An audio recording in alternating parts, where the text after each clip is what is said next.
Kasi iluwas. Baka nag-school po. Gabi na po. Ano? Gabi na dito.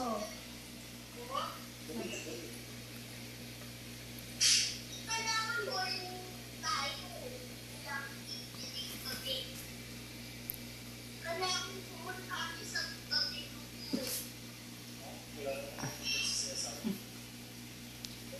Pag nag-iit na pera po. Hindi na makikita.